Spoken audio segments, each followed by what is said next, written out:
በመስመር ሰዓት ቆያቸው።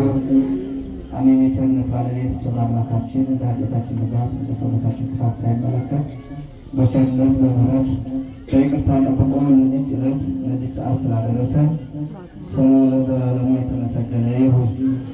እንኳን አደረሳችሁ።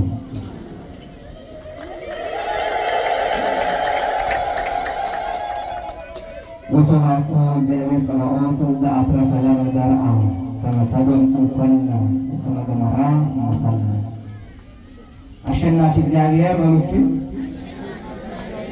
ዘርን ባያስቀርልን እንደ ሰዶም በሆኑ ገሞራንም በመሰል ነበር። እስኪ እንደገና በሉት። በደንብ ድምጻችሁ መታችሁ እንደገና አሸናፊ እግዚአብሔር በምስኪን ዘርን ባያስቀርልን እንደ ሰዶም በሆኑ እንደ ገሞራም በመሰል ነበር። ስለ ቃሉ እግዚአብሔር አምላካችን ስሙ ለዘላለሙ የተመሰገነ ይሁን። ኃይለ ቃሉ የምናገኘው በትንቢተ ኢሳይያስ ምዕራፍ 1 ቁጥር 9 ላይ እናገኘዋለን። በዚህ ኃይለ ቃል መነሻነት የዕለቱን በዓል እንማራለን ማለት ነው። ይህንን ኃይለ ቃል የተናገረው ልዑለ ቃል ኢሳይያስ በመንፈሰ ትንቢት ምስጢር ተገልጾለት እውነተኛዋ ዘር እውነተኛዋ መድኃኒት እመቤታችን ለዓለም እንደተሰጠች በተሰጠው ሀብተ መንፈስ ቅዱስ ተገልጾለት የተናገረው ኃይለ ቃል ነው። ስለዚህ ስለ ቃሉ እግዚአብሔር አምላካችን የተመሰገነ ይሁን። እንግዲህ የሰው ልጅ ከፈጣሪው ተጣልቶ ከገነት ተባብሮ ከልጅነት ተባብቶ በሞተ ሥጋ ላይ ሞተ ነፍስ በርደተ መቃብር ላይ ርደተ ገሃነም ከተፈረደበት በኋላ ተስፋ አድርጓት በልቡናው ጽላት ይዟት የወጣ አዳም እመቤታችን ነው። በልጅ ልጅ ተወልጄ አድንሃለሁ ስላለው ይህችን ተስፋ ነው በልቡናው ጽላት ይዟት የወጣ።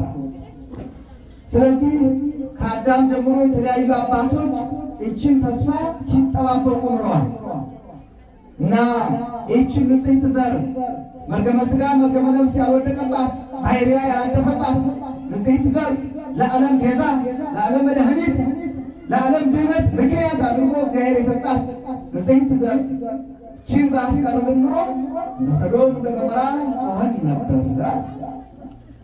እንግዲህ ሰዶምና ገሞራ ምን ሆኑ ከተባለ ካለን ሰዓት አንጻር ታሪኩን ሙሉ ለሙሉ መተረክ አንችልም። ነገር ግን ጫካውን እናመላክታችኋለን። ጫካ ውስጥ ገብታችሁ ፍሬውን መልቀም የእናንተ ድርሻ ይሆናል ማለት ነው። ስለዚህ ኦሪት ዘፍጥረት ምዕራፍ 18 ከቁጥር 21 ጀምራችሁ ተመልከቱ። የሰዶምና የገሞራ ሰዎች ኃጢአታቸው ወደ እግዚአብሔር ደረሰ፣ ክፋታቸው ወደ እግዚአብሔር ደረሰ። በዚህ ጊዜ እግዚአብሔር የሰዶምና የገሞራ ሰዎች ኃጢአታቸው በዝቷል፣ ስለዚህ ኃጢአታቸውን ተመልክቼ ላጠፋቸው እሄዳለሁ ሲል እግዚአብሔር ከአብርሃም የሚሰውረው አንዳች ነገር የለምና አብርሃም በእግዚአብሔር ፊት ቆመ። እኔ አመድና ትቢያ ሲሆን ከፊት ቆሜአለሁ። አመድ ትቢያ መሆኔን ሳትመለከት እባክህ በሰዶም በገሞራ 50 ጻድቃን ብታገኝ ስለ 50 ጻድቃን ብለህ አትምራቸውንም? ጻድቃንን ኃጥአንን አንድ ላይ አድርገህ ታጠፋለህ አለው አብርሃም እግዚአብሔርን ማለት ነው። እግዚአብሔር ምን አለ? አብርሃም እውነት ብለሃል። በሰዶም በገሞራ 50 ጻድቃን ካገኘው ስለ 50 ጻድቃን ብዬ ሰዶምና ገሞራ አላጠፋም አለ እግዚአብሔር። አብርሃም እኔ ሰው ነኝ፣ ምናልባት ይኑር አይኑር እርግጠኛ አይደለሁም። 50 ባታገኝ 45 ብታገኝስ ስለ 45ቱ አትምራቸውም? አለ 45 አይኖርም እንጂ ካለ ከኖረ እምርሃለሁ አለ። አሁንም 40 ላይኖር ይችላል። 30 ብታገኝስ ስለ 30ው ብዬ እምርሃለሁ። 30 ባይኖር 20 ቢሆንስ ስለ 20ው ብዬ እምርሃለሁ። 20 ባይኖር 10 ቢሆንስ ስለ 10 ጻድቃን ብዬ ሰዶምና ገሞራ ታደጋታለሁ አለ። ነገር ግን በሰዶም በገሞራ 10 ጻድቃን አልተገኙም። 10 ጻድቃን ስላልተገኙ ሰዶም ገሞራ በእሳት ጠፋች። ጠፍታ ስም አጠራሯ እንደውም ሊቃውንት የመጽሐፍ ቅዱስ ሊቃውንት ስለ ሰዶም ገሞራ ሲመሰክሩ ለምለም የነበረች ይህ ቀረሽ የማይባል ሁሉን የምታበቅል ሁሉ የሚገኝባት እንስሳቱ፣ አዝሪቱ፣ አትክልቱ ለሰው ልጅ ምቹ የነበረች ሀገር ነበረች። እጅግ ምቹ የነበረች ሀገር ሰዎች በራሳቸው በልተው ጠጥተው ጠግበው ኃጢአት ሰርተው እንዳልነበረች አደረጓት። ተመልከቱ፣ እግዚአብሔር ሲሰውራል። በእነዚህ መካከል ሰዶምና ገሞራን ከመከራ ሊያድን የሚችል ጻድቃን በመታጣታቸው ሰዶም ገሞራ ጠፉ። ስለዚህ ለዚህ ነው ልዑለ ቃል ኢሳይያስ አሸናፊ እግዚአብሔር ከዓለም ሁሉ መርጦ እመቤታችንን ባያስቀርን ኑሮ እንደነዚህ ሰዎች በጠፋን ነበር አለ። ተመልከቱ፣ አያችሁ፣ ሰዶምና ገሞራ ምን አጥተው ነው የጠፉት? ምን አጥተው ነው የጠፉት? ደግ ሰው ጻድቅ ሰው አጥተው ነው የጠፉት። ዓለም ደግሞ ማንን አግኝቶ ነው ሄዳል? ማንን አግኝቶ ነው? ድንግል ማርያም። ስለዚህ ቤዛዊተ ኩሉ ትባላለች። እንዳትደናገጡ እናንተ አባቶቻችን ያላችኋቸው አትባልም ቢሏችሁ ትባላለች ነው። እንዳትደናገጡ መቼም ቢሆን አስቀድሞ እግዚአብሔር አስተጻርም ማይከሌጅ ወማይከለ ዘራ በዘርሽና በዘሯ መካከል ጠላትነትን አስቀምጣለሁ ብሏል። ስለዚህ ጠላት ዲያብሎስ ያተቆጣጠራቸው አትባልም ቢሆንም እኛ ግን መልሳችን ምንድን ነው የሚሆነው? ትባላለች። ሐዋርያው ቅዱስ ጳውሎስ እንዳለው መንፈስ ቅዱስ ያላደረበት እግዚአብሔር ኢየሱስ ክርስቶስን እግዚአብሔር ሊለው አይችልም ማለት። ስለዚህ መንፈስ ቅዱስ ያላደረበት ደግሞ እመቤታችንን ቤዛዊተ ኩሉ ወላዲተ አምላክ ሊላት አይችልም። ለዚህ ነው እኮ በኤልሳቤጥ መንፈስ ቅዱስ ስለሞላባት አይደል ምንትኑ አነ ከመ ትምጽእ ሀቤ እሙለ እግዚእ። በኤልሳቤጥ ምንድን ነው የሞላባት? መንፈስ ቅዱስ ሞላባትና ምን ብላ ተናገረች? የጌታዬ እናቱ ሆይ ወደ እኔ ትመጪ ዘንድ እኔ ምንድን ነኝ አለች። ስለዚህ መንፈስ ቅዱስ ያልሞላበት መንፈስ ቅዱስ ያላደረበት ወላዲተ አምላክ ሊላት አይችልም። ቤዛዊተ ኩሉ ሊላት አይችልም። እኛ በመንፈስ ቅዱስ የተወለድ የመንፈስ ቅዱስ ልጆች ግን ምን እንላታለን? ለዓለም ሁሉ ድነት ምክንያት ያደረገሽ አንቺን ባያስቀርልን ኑሮ እንደ ሰዶም እንደ ገሞራ ጠፍተን ከንቱ ሆነን በቀረን ነበር እንላታለን። ስለዚህ እመቤታችን እንዲህ በነቢያት ትንቢት ስትነገር ኑራ ጊዜው ሲደርስ የእመቤታችን ቅድመ አያቶቿ ቴክታ በጥሪቃ ይባላሉ ይላሉ መተርጉማን። እነዚህ ሰዎች በሀብት የከበሩ እጅግ የበለጸጉ ይህ ቀራቸው የማይባሉ ብዙ ንብረት የነበራቸው ነበሩ። ነገር ግን ልጅ አልነበራቸው። ከዕለታት አንድ ቀን በጥሪቃ ወደ ዕቃ ቤት ገባና የዕቃ ቤቱን ወርቁን፣ ብሩን፣ አልማዙን፣ ዕንቁን ሁሉ ተመለከተ። በሳጥኑ ሞልቷል፣ እህሉ በጎተራው ሞልቷል፣ ቅቤው ማሩ ሞልቷል። ከከብቱ ብዛት የተነሳ ወርቁን ብሩን እንደ አምባር እያሰሩ ከከብቱ ቀንድ እያደረጉ ይህን ያህል አቅርንተ ወርቅ ይህን ያህል አቅርንተ ብሩር እየተባለ ይቆጠር ነበር እንጂ ከዛ የተረፉ አይቆጠር ነበር። ስለዚህ ልጅ ስላልነበራቸው አንድ ቀን በጥሪቃ ወደ ዕቃ ቤት ገባና የወርቁን የንብረቱን ብዛት አይቶ አዘነ። ምን ይሆናል ታዲያ? በዚህ ሁሉ ሀብት በዚህ ሁሉ በረከት ባርከናል፣ ይህ ሁሉ የሚወርስ የለም፣ ታዲያ ምን ይሆናል ብሎ አዘነ። ይህንን ሲያዝን ሰምታ ቴክታ ሚስቱ እግዚአብሔር ከኔ ባይሰጥህ ከሌላ ሊሰጥ ይችላልና ለምን ወደ ሌላ ሴት አትሄድም አለች። ይህንንስ እንዳላለ ሰማይና ምድር የፈጠረ ያውቃል። እግዚአብሔር አምላኬ ለአባቴ ለአዳም አንዲት ሔዋን ፈጠረ እንጂ ሁለት ሔዋን አልፈጠረ። ይህን እንዳላደርገው የእስራኤል አምላክ የአባቶቼ የአብርሃም የይስሐቅ የያዕቆብ አምላክ ያውቃል አለ። እግዚአብሔር ቁርጥ ሊናውን ተመለከተና በዛች ሌሊት ራእይ አዩ። ከከብቱ መንጋ መካከል ነጭ አንበሳ ስትወለድ፣ ነጭ አንበሳ ስትወልድ እስከ 6 ድረስ ሰባተኛይቱ ጨረቃ ፀሐይን ስትወልድ ራእይ አዩ። በዘመናቸው ወደ ነበረው በፈጠረ ህልም ወደሚተረጉም ሰው ሄዱና ህልሙን አስተርጉመው ሲያበቁ ደግ ልጅ ትወልዳላችሁ፣ ደግ ልጅ ትወልዳለች እያለ እስከ 6 ተረጎመና የሰማይና የጨረቃ ነገር ግን ጊዜ ይተረጉመዋል። ህልምን እንግዲህ አንዳንዴ መተርጉማን ይተረጉሙታል፣ አንዳንዴ ደግሞ ጊዜ ይተረጉመዋል። ጊዜ የሚተረጉመው በጊዜው የማይፈታ በታየበት ሰዓት የማይፈታ ጊዜው ሲደርስ የሚፈታ ህልም አለ። ስለዚህ ጊዜ ይተረጉመዋል አላቸው። ጊዜው ሲደርስ ወዲያውኑ ጸነሰች፣ ሚስቱ ወለደች። ልጇንም ሄቄሜን አለቻት። ሄቄሜን ማለት ረከብኩ ተምኔቴ ረከብኩ ስእለቴ ማለት ነው። ዘይት ልመናዬን ሰማኝ፣ ስለቴን አገኘሁ። የተሳልኩት ልጅ ለማግኘት ነበረ፣ በሴት ልጅ ባረከኝ ብላ የእግዚአብሔርን ክብር የሚገልጽ ስም አወጣችና አወጡላትና ሄቄሜን አባት ማለት ነው። ሄቄሜን የተባለችው ደርጌን የተባለች ልጅ ወለደች። ደርጌን የተባለችው ቶና የተባለች ልጅ ወለደች። ቶና የተባለች ደግሞ ሲጋር የተባለች ልጅ ወለደች።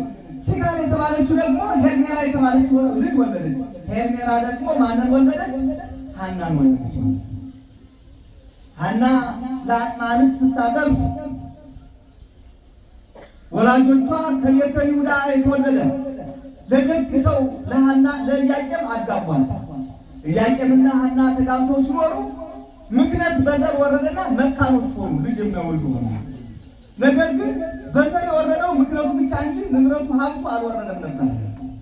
ስለዚህ ልጅ አጥተው በልጅ ማጣት ሲጨነቁ መጨነቅ ብቻ አይደለም። በወቅቱ የነበሩት ሌዋውያን ካህናት ቤተ መቅደሱን የሚያገለግሉት እናንተ ብዙ ተባዙ ወብለው ባለምድር ብዙ ተባዙ ምድርን ሙሏት ያለውን ቃል ኪዳን ያስቀረባችሁ ርጉማን ናችሁና መባችሁን አንቀበላችሁም፣ ከቤተ መቅደሱ ተረፈ መስዋዕቱን አንሰጣችሁም እያሉ መባችሁን አንቀበልም፣ ተረፈ መስዋዕት ለበረከት አንሰጣችሁም እያሉ ከለከሏቸው። በዚህ ምክንያት ከማህበረሰቡ ገለልተኞች ሆነው ሐዘንተኞች ሆነው ይኖሩ ነበር። ከዕለታት አንድ ቀን ሐና ወደ ቤተ መቅደስ ለመሄድ የምትለብሰው ልብስ ንጹሕ ልብስ አልነበራትም። ከጎረቤቷ የምትኖር በአስበ ደነስ ራሷን በመሸጥ የምትተዳደር ነገር ግን ራሷን በምትሸጥበት ሰዓት ወንዶችን ለማማለል ስትል የምትጠቀምበት ዋጋው ውድ የሆነ ብዙ ልብስ ነበረ። አንድ ቀን አንዱን እየለበሰች ወንዶችን የምታማልልበት የረከሰ ልብስ ነበረ። በረከሰ ገንዘብ የተገዛ ልብስ ነበረ። ስለዚህ ሐና ቤተ እግዚአብሔር ሂጄ በረከተ እግዚአብሔር አግኝቼ ለመምጣት ትፈልግ ነበረ። እጅ ነስቼ መምጣት ትፈልግ ነበረ። ነገር ግን የምለብሰው ልብስ የለኝም ስትል ያችን ጎረቤቷ ከኔ አንድ አይሉት 2-3 ልብስ አለልሽ መርጠሽ አትለብሽምን አለች። አንቺ ያንቺ ልብስ በአስበ ደነስ የተገዛ በዝሙት ገንዘብ የተገዛ ነው። እግዚአብሔር ንጹሕ ባሕርይ ነው። ንጹሕ ነገር ለብሰው ቢለምኑት ይሰማል እንጂ የረከሰ በርኩሰት የተገዛ ይህንን ልብስ ለብሼ ከንጹሕ ባሕርይ ከእግዚአብሔር ፊት ልቆም አይገባኝም። በዚህ ጊዜ ጎረቤቷ ምን አለች? ሐና እኔ እግዚአብሔር በምን ምክንያት ልጅ ነሳት እያልኩ ሳዝንልሽ ይኖር ነበረ። እጹተ ማኅፀንሽ የተዘጋ ይብስተ አጥራት ጡቶችሽ የደረቁ ምልዕተ መርገምን የተመላሽ የበቅሎ ዘመድ ቢወልዱሽ እንጂ ማትወልጂ አለች። በዚህ ጊዜ ሐና አዘነች። በእውነት የተረገምኩ ነኝን? በእውነት ልጅ ዘር አልተሰጠኝም ማለት ነው ብላ አዘነች። ወዲያውኑ ይህንን ከጎረቤቷ ሰምታ ወደ ቤተ መቅደስ ሄደች። ቤተ መቅደስ መባችሁን አንቀበልም አሏቸው። መባችን አንቀበልም ብሏቸው እያዘኑ ሲመለሱ ደክማቸው ከዛፍ ስር አረፉ። ዛፉ ወቅቱን ጠብቆ አብቦ አፍርቷል። አዕዋፋት ደግሞ የዛፉን ማፍራት ተመልክተው እስከነ ልጆቻቸው መጥተው ያን ፍሬ ይመገባሉ። መቼም የጨነቀው ሰው ከባድ ነው። ይመራመራል። ችግር እኮ አንዳንዴ ያራቅቃል፣ ያመራምራል። አንዳንዴ ችግር ጥሩ ነው። ዘወር ብለን እንድንመለከት፣ ግራ ቀኛችን ወደኋላ ወደፊት እንድንመለከት፣ እንድንመራመር፣ እንድንራቀቅ ያደርገናል። በችግር የገባ እውቀት መውጫ ነው። ስለዚህ ሐና ግራ ቀኝ መመልከት ጀመረች፣ መመራመር ጀመረች። ቀና ስትል ዛፉ አፍርቷል። ዛፉ ላይ ስትመለከት ወፎች እስከነ ልጆቻቸው ተሰብስበው ያን ፍሬ ይመገባሉ። ተመለከተ። ይህ ዛፍ እንዲያብብ እንዲያፈራ አድርገዋል። ይህን ያፈራውን ዛፍ ደግሞ ወፎች እስከነ ልጆቻቸው እንዲመገቡ አድርጋቸዋል። ስለዚህ ዛፉን ያፈራ አደረግ፣ አዕዋፋት እንዲባዙ እንዲራባ አደረግ። ይህን በእውነት ከድንጋይ ፈጥረኛል ማለት ነው። ከነዚህ ከዛፉ ከወፉ ያሳነስከን በእውነት ተረግኛለሁ ማለት ነው ብላ አዘነች። ተመልከት፣ አዘነች። ከዚህ በኋላ ይህንን አዝና ወደ ቤታቸው ከገቡ በኋላ ይህንን ሐዘን ውስጧን እያቃጠላት በእንዲህ አይነት ሐዘን እየተቃጠለች ወደ ቤታቸው ገቡ። ወደ ቤታቸው በገቡበት ሌሊት ራእይ አዩ። ኢያቄም ለሐና ራእይ አየላት። ነጭ ርግብ 7ቱን ሰማያት ሰንጥቃ መታ በቀኝ ጆሮዋ ገብታ በማኅፀኗ ስታርፍ ኢያቄም ለሐና ራእይ አየላት። ሐና ደግሞ ለኢያቄም ጸምር ሲያስታጥቁት፣ መቋሚያ ሲያዝዙት፣ መቋሚያዋ ሳይተክሏት ውሃ ሳያጠጧት ዓለምልማ አብባ አፍርታ ዓለም ሁሉ ሲመገባት ተመለከተ። ራእያቸውን እርስ በርሳቸው ተነጋገሩና ህልም ወደሚተረጉም ሂደው ህልማቸውን አስተረጎሙ። ደግ ልጅ ትወልዳላችሁ አሏቸው። ይህንን ራእይ ያዩት ሐምሌ 30 ነው። ሐምሌ 30 ይህንን ራእይ አይተው ወንድ ልጅ ብንወልድ ወጥቶ ወርዶ አልፎ ቆፍሮ ነግዶ እኛን ይርዳን ይጦረን አንልም።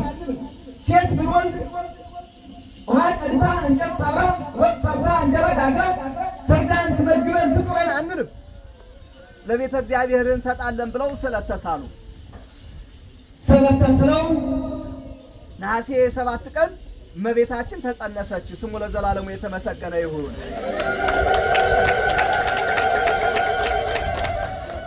እመቤታችን ነሐሴ 7 ተጸነሰች። ከዚህ በኋላ ጽንሷ እየገፋ ሲመጣ የመውለጃዋ ጊዜ ሲቃረም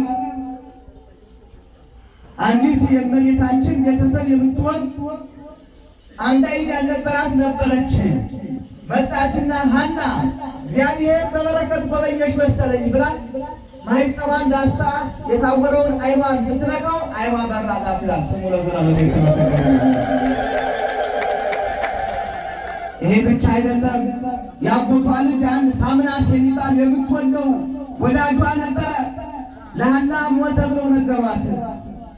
ሳምናስ ያጎትሽ ልጅ ሞተ ብለው ሲነግሯት ሐና ሄደችና የወዳጅን አስከሬን በአይሁድ ሥርዓት እየዞሩ ያለቅሳሉና እየዞረች ስታለቅስ የሐና ጥላ አረፈበት ከአስከሬኑ ላይ ማለት ነው። ጥላዋ ቢያርፍበት ያ የሞተው የተገነዘው አስከሬን አፈፍ ብሎ ተነሳና ሰላም ለኪ እምዮቱ ለዘገብረ ሰማይ ወምድረ፣ ሰማይና ምድር ለፈጠረ አያቱ የምትሆኚ ሐና ለአንቺ ሰላምታ ይገባሻል አላት። ስሙ ለዘላለሙ የተመሰገነ ይሁን። በዚህ ላይ እንድትመለከቱት የሚፈልገው አንድ ነገር አለ። ይህ የሞት የተገነዘ ሰው የተነሳ የሐና ምን ስላረፈበት ነው? ምኗ ስላረፈበት ነው? ጥላዋ ስላረፈ። ስለዚህ የእሷም ጥላ በሁላችን የረፍብን በምግባር የሞት በፍቅር የሞት ገንዘብ በመውደድ ስልጣን በመውደድ የሞትን ብዙዎች አለንና ምኗ የሐና ምን ይረፍብን? ጥላዋ ሲያርፍብን ሕያዋን እንሆናለን። ተመልከቱ። ይህ ጥላዋ ያረፈበት አስከሬን አፈፍ ብሎ እንደተነሳ የእመቤታችን ጥላዋ ሲያርፍብን የሐና የኢያቄም